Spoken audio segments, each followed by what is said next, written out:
मरकुस 14 अध्याय। यीशु के विरुद्ध षड्यंत्र। 2 दिन के बाद फसह और अख़मीरी रोटी का पर्व होने वाला था।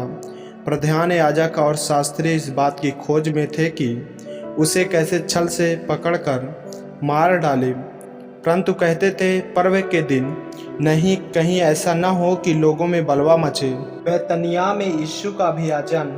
जब वह बैतनिय्याह में सिमोन कोढ़ी के घर भोजन करने बैठा हुआ था, तब एक स्त्री संगमरमर के पात्र में जटामासी का बहुमूल्य शुद्ध इत्र लेकर आई और पात्र तोड़कर इत्र को उसके सिर पर उंडेला। परंतु कोई कोई अपने मन में रिसिया कर कहने लगे, इस इत्र का क्यों सत्यानाश किया गया, क्योंकि यह इत्र तो 300 दिनार से अधिक मूल्य में बेचा जाकर कंगालों में बांटा जा सकता था। और वे उसको झिड़कने लगे।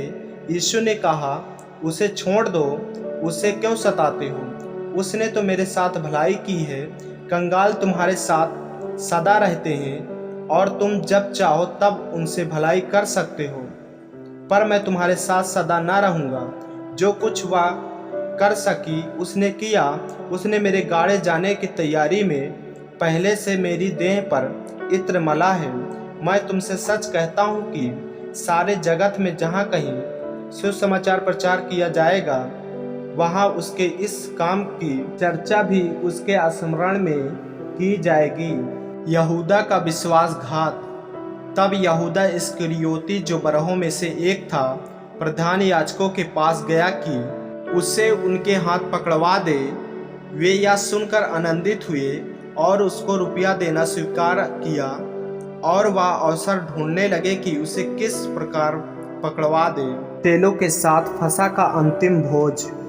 अख़मीरी रोटी के पर्व के पहले दिन, जिसमें वे फसह का बलिदान करते थे, उसके चेलों ने उससे पूछा, तू कहाँ चाहता है कि हम जाकर तेरे लिए फसह खाने की तैयारी करें? उसने अपने चेलों में से 2 को यह कहकर भेजा, नगर में जाओ और एक मनुष्य जल का घड़ा उठाए हुए तुम्हें मिलेगा, उसके पीछे हो लेना। और वह जिस घर में जाए उस घर के स्वामी से कहना, गुरु कहता है कि मेरी पहुँचशाला जिसमें मैं अपने चेलों के साथ फसह खाऊं कहाँ है? वह तुम्हें एक सजी सजाई और तैयार की हुई बड़ी अटारी दिखा देगा। वहाँ हमारे लिए तैयार करो। चेले निकल कर नगर में आए और जैसा उसने उनसे कहा था वैसा ही पाया और फसह तैयार किया। जब सांझ हुई तो वह अपने बरहों के साथ आया। जब वे बैठे भोजन कर रहे थे तो यीशु ने कहा, मैं तुमसे सच कहता हूँ कि तुम में से एक जो मेरे साथ भोजन कर रहा है मुझे पकड़वाएगा। उन पर उदासी छा गई और वे एक एक करके उससे कहने लगे, क्या वह मैं हूँ? उसने उनसे कहा, वह बरहों में से एक है जो मेरे साथ थाली में हाथ डालता है, क्योंकि मनुष्य का पुत्र तो जैसा उसके विषय में लिखा है जाता ही है, परंतु उस मनुष्य पर हाय जिसके द्वारा मनुष्य का पुत्र पकड़वाया जाता है। यदि उस मनुष्य का जन्म ही ना होता तो उसके लिए भला होता। प्रभु भोज। जब वे खा ही रहे थे, उसने रोटी ली और आशीष मांगकर तोड़ी और उन्हें दी और कहा, लो यह मेरी देह है। फिर उसने कटोरा लेकर धन्यवाद किया और उन्हें दिया, और उन सब ने उसमें से पिया। और उसने उनसे कहा, यह वाचा का मेरा वह लहू है जो बहुतों के लिए बहाया जाता है। मैं तुमसे सच कहता हूँ कि दाख का रस उस दिन तक फिर कभी ना पियोगे जब तक परमेश्वर के राज में नया ना पियो। फिर वे भजन गाकर बाहर जैतून के पहाड़ पर गए। पतरस की इनकार की भविष्यवाणी। तब यीशु ने उससे कहा, तुम सब ठोकर खाओगे, क्योंकि लिखा है, मैं रखवाले को मारूंगा और भेड़ें तितर बितर हो जाएंगी। परंतु मैं अपने जी उठने के बाद तुमसे पहले गलील को जाऊंगा। पतरस ने उससे कहा, यदि सब ठोकर खाएं तो खाएं, पर मैं ठोकर नहीं खाऊंगा। यीशु ने उससे कहा, मैं तुझसे सच कहता हूँ कि आज ही इसी रात को मुर्गा के 2 बार बांग देने से पहले तू 3 बार मुझसे मुकर जाएगा। पर उसने और भी जोर दे के कहा, यदि मुझे तेरे साथ मरना भी पड़े तो भी मैं तेरा इनकार कभी न करूँगा। इसी प्रकार और सब ने भी कहा। गतसमनी में प्रार्थना। फिर गतसमनी नामक एक जगह में आए और उसने अपने चेलों से कहा, यहाँ बैठे रहो जब तक मैं प्रार्थना करूं। और वह पतरस और याकूब और यूहन्ना को अपने साथ ले गया और बहुत ही अधीर और व्याकुल होने लगा और उनसे कहा, मेरा मन बहुत उदास है, यहाँ तक कि मैं मरने पर हूँ। तुम यहाँ ठहरो और जागते रहो। फिर वह थोड़ा आगे बढ़ा और भूमि पर गिरकर प्रार्थना करने लगा कि यदि हो सके तो यह घड़ी मुझ पर से टल जाए। और कहा, हे अब्बा, हे पिता, तुझसे सब कुछ हो सकता है। इस कटोरे को मेरे पास से हटा ले, तो भी जैसा मैं चाहता हूँ वैसा नहीं, पर जैसा तू चाहता है वही हो। फिर वह आया और उन्हें सोते पाकर पतरस से कहा, हे पतरस, तू सो रहा है क्या? तू एक घड़ी भी न जाग सका? जागते और प्रार्थना करते रहो कि तुम परीक्षा में न पड़ो। आत्मा तो तैयार है पर शरीर दुर्बल है। और वह फिर चला गया और उन्हीं शब्दों में प्रार्थना की।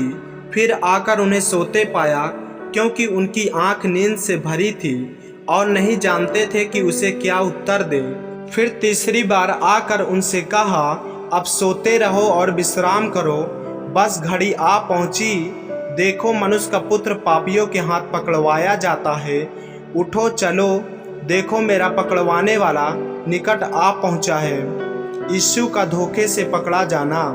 वह यह कह ही रहा था कि यहूदा, जो बरहों में से एक था, अपने साथ प्रधान याजकों और शास्त्रियों और पुरानियों की ओर से एक बड़ी भीड़ लेकर तुरंत आ पहुंचा, जो तलवारों और लाठियों लिए थे। उसके पकड़वाने वाले ने उन्हें यह पता दिया था कि जिसको मैं चूमूं वही है, उसे पकड़कर यत्न से ले जाना। वह आया और तुरंत उसके पास जाकर कहा, हे रब्बी, और उसको बहुत चूमा। तब उन्होंने उस पर हाथ डालकर उसे पकड़ लिया। उनमें से जो पास खड़े थे, एक ने तलवार खींचकर महायाजक के दास पर चलाई और उसका कान उड़ा दिया। यीशु ने उनसे कहा, क्या तुम डाकू जानकर मुझे पकड़ने के लिए तलवारें और लाठियां लेकर निकले हो? मैं तो हर दिन मंदिर में तुम्हारे साथ रहकर उपदेश दिया करता था, और तब तुमने मुझे न पकड़ा, परंतु यह इसलिए हुआ कि पवित्र शास्त्र की बातें पूरी हो। इस पर सब चेले उसे छोड़कर भाग गए। एक जवान अपनी नंगी देह पर चादर ओढ़े हुए उसके पीछे हो लिया और लोगों ने उसे पकड़ा, पर वह चादर छोड़कर नंगा भाग गया। महासभा के सामने यीशु। फिर वे यीशु को महायाजक के पास ले गए और सब प्रधान याजक और पुरानिये और शास्त्री उसके यहाँ इकट्ठे हो गए। पतरस दूर ही दूर उसके पीछे पीछे महायाजक के आंगन के भीतर तक गया और प्यादों के साथ बैठकर आग तापने लगा।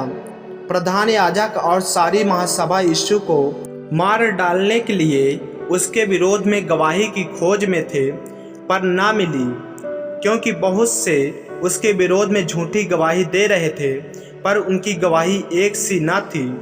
तब कुछ लोगों ने उठकर उसके विरोध में यह झूठी गवाही दी, हमने इससे यह कहते सुना है, मैं इस हाथ के बनाए हुए मंदिर को ढा दूंगा और 3 दिन में दूसरा बनाऊंगा जो हाथ से न बना हो। इस पर भी उनकी गवाही एक सा न निकली। तब महायाजक ने बीच में खड़े होकर यीशु से पूछा, तू कोई उत्तर नहीं देता? ये लोग तेरे विरोध में क्या गवाही देते हैं? परंतु वह मौन साधे रहा और कुछ उत्तर न दिया। महायाजक ने उससे फिर पूछा, क्या तू उस परम धन्य का पुत्र है? यीशु ने कहा, मैं हूँ, और तुम मनुष्यों के पुत्र को सर्वशक्तिमान की दाहिनी ओर बैठे और आकाश के बादलों के साथ आते देखोगे। तब महायाजक ने अपने वस्त्र फाड़कर कहा, अब हमें गवाहों का और क्या प्रयोजन? तुमने यह निंदा सुनी, तुम्हारी क्या राय है? उन सब ने कहा कि यह वध के योग है। तब कोई और उसे घूंसे मारने और उससे कहने लगे, भविष्यवाणी कर। और प्यादों ने उसे पकड़कर थप्पड़ मारे। पतरस का इनकार। जब पतरस नीचे आंगन में था तो महायाजक की दासियों में से एक वहां आई और पतरस को आग तापते देख उसे टकटकी लगाकर देखा और कहने लगी, तू भी तो उस नासरी यीशु के साथ था। वह मुकर गया और कहा, मैं न ही जानता और न ही समझता हूँ कि तू क्या कह रही है। फिर वह बाहर टेवड़ी में गया और मुर्गा ने बांग दी। वह दासी उसे देखकर उनसे जो पास खड़े थे फिर कहने लगी, यह उनमें से एक है, परंतु वह फिर मुकर गया। थोड़ी देर बाद उन्होंने जो पास खड़े थे फिर पतरस से कहा, निश्चय तू उनमें से एक है, क्योंकि तू गलीली भी है। तब वह धिक्कारने और शपथ खाने लगा, मैं उस मनुष्य को जिसकी तुम चर्चा करते हो नहीं जानता। तब तुरंत दूसरी बार मुर्गा ने बांग दी। पतरस को वह बात जो यीशु ने उससे कही थी स्मरण आई, मुर्गा के 2 बार बांग देने से पहले तू 3 बार मेरा इनकार करेगा। और वह इस बात को सोचकर रोने लगा। आमीन। मेरे प्रियो, यदि आप इस चैनल पर नए हैं, यदि आपने अभी तक हमारे चैनल को सब्सक्राइब नहीं किया है तो हमारे चैनल को सब्सक्राइब करें और बेल आइकन के बटन को दबाएं ताकि वीडियो और ऑडियो रोजाना आप तक पहुंच सके। जय मसीह की। प्रभु आपको आशीष दे।